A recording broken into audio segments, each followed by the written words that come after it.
नमस्कार। आकाशवाणी चंडीगढ़ से प्रादेशिक समाचारों के साथ मैं निधि मुंजाल। पहले इस बुलेटिन के मुख्य समाचार। कल देश भर में संविधान हत्या दिवस मनाया जाएगा।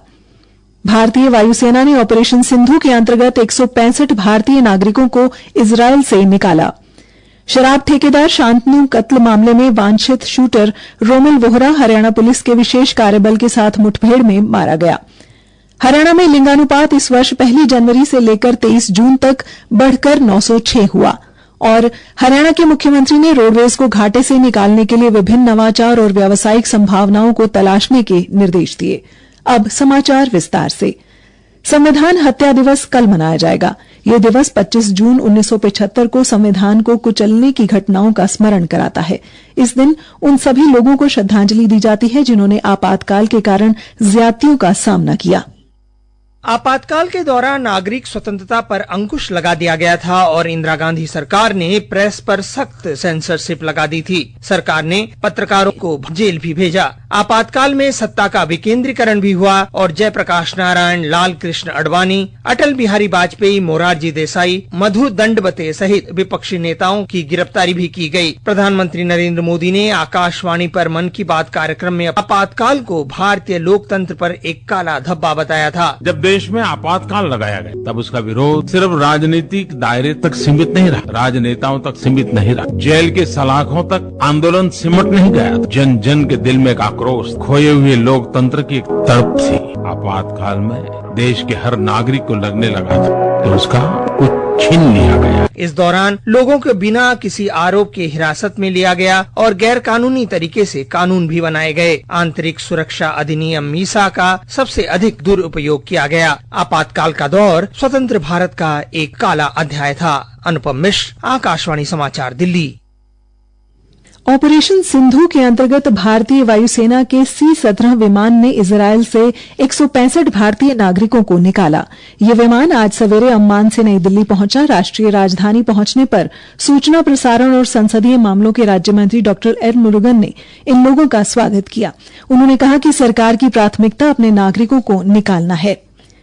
आज सुबह दिल्ली हरियाणा सीमा पर इनामी वांछित अपराधी रोमिल वोहरा हरियाणा पुलिस के विशेष कार्यबल STF के साथ मुकाबले में मारा गया। रोमिल की पुलिस पर हमला कर भागने की कोशिश सफल नहीं हुई। इस मुकाबले में हरियाणा पुलिस के 2 सब इंस्पेक्टर प्रवीण और रोहन भी घायल हुए हैं। हरियाणा STF के पुलिस अधीक्षक विक्रांत भूषण और कुरुक्षेत्र के पुलिस अधीक्षक नीतीश अग्रवाल ने कुरुक्षेत्र में पत्रकार वार्ता में बताया कि रोमिल वोहरा शराब ठेकेदार शांतनु कत्ल मामले का मुख्य शूटर था।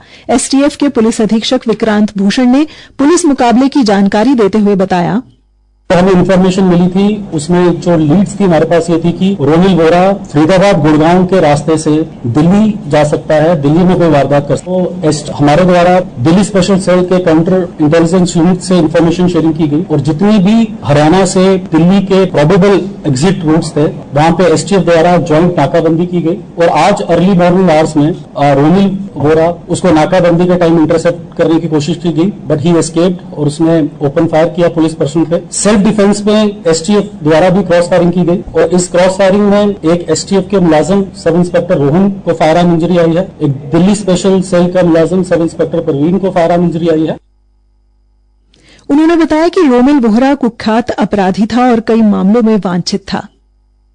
रोमिल एक एक्टिव शूटर था, उसके ऊपर 9 मुकदमे थे जिसमें 7 हरियाणा के, 1 मोहाली का और 1 दिल्ली का। जो हरियाणा में मुकदमे थे जिसमें एक ट्रिपल मर्डर था खेड़ी लखा सिंह का, एक कुरुक्षेत्र में शाहबाद में लिकर कंट्रैक्टर शांतनु का मर्डर हुआ, कुछ वारदातें यमुनानगर में L1 पे हुई, ठेके पे हुई, कुछ इमिग्रेशन सेंटर्स पे की।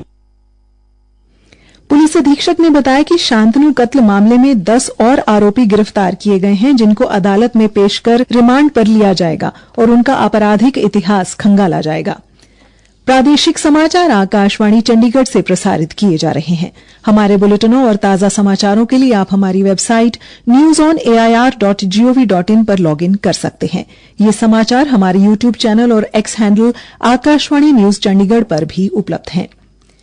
हरियाणा में लिंगानुपात इस वर्ष 1 जनवरी से लेकर 23 जून तक बढ़कर 906 हो गया, जो पिछले वर्ष इसी अवधि में 902 दर्ज किया गया था। हरियाणा की स्वास्थ्य एवं परिवार कल्याण मंत्री कुमारी आरती सिंह राव के निर्देश पर हरियाणा में लिंगानुपात सुधारने के लिए राज्य टास्क फोर्स एसटीएफ की साप्ताहिक बैठक में ये जानकारी दी गई।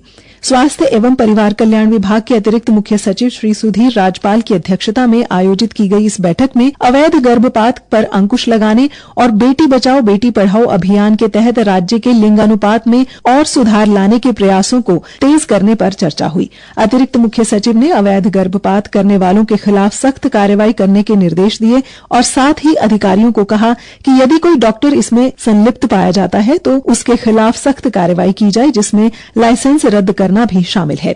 उन्होंने अधिकारियों को सभी जिलों में खासकर चरखी दादरी जिले में अल्ट्रासाउंड और एमटीपी केंद्रों पर छापेमारी तेज करने और नवजात बच्चों का पंजीकरण बढ़ाने के निर्देश भी दिए। टास्क फोर्स द्वारा लिंगानुपात निगरानी से संबंधित कर्तव्यों में लगातार गैर प्रदर्शन के लिए चरखी दादरी के पूर्व मुख्य चिकित्सा अधिकारी डॉक्टर राजविंदर मलिक को चार्जशीट करने का फैसला किया गया। इसके अलावा गर्भवती महिलाओं से जुड़ी सहेली के कामकाज, खासकर जहां गर्भपात की घटनाएं रिपोर्ट की गई हैं, की जवाबदेही सुनिश्चित करने के लिए बारीकी से निगरानी करने को कहा गया।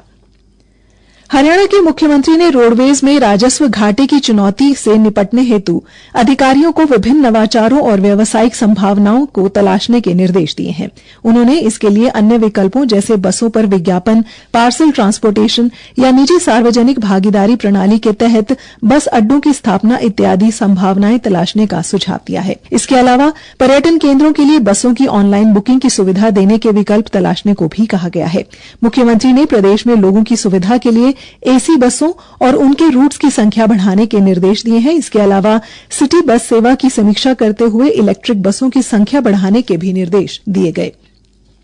भारतीय जनता पार्टी द्वारा मुख्यमंत्री नायब सिंह सैनी की अध्यक्षता में आज पंचकुला में मन की बात पर प्रदेश स्तरीय कार्यशाला का आयोजन किया गया। कार्यशाला में प्रदेश अध्यक्ष पंडित मोहनलाल बड़ौली, संगठन मंत्री फणींद्र नाथ शर्मा और कार्यक्रम के प्रदेश संयोजक प्रदेश महामंत्री सुरेंद्र पूनिया ने शिरकत की। इस कार्यशाला में मन की बात की प्रदेश टोली, लोकसभा संयोजक, जिला संयोजक, सह संयोजक, मंडल संयोजक और प्रदेश आईटी टोली और जिला आईटी प्रमुख भी शामिल हुए।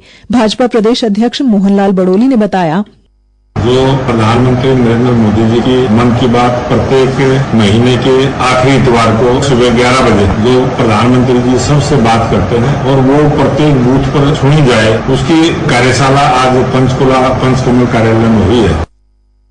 उन्होंने कहा कि इस बार 100% बूथों पर मन की बात के 123वें संस्करण को सुना जाएगा। इसी के बारे में चर्चा हुई है और योजना तैयार की गई है।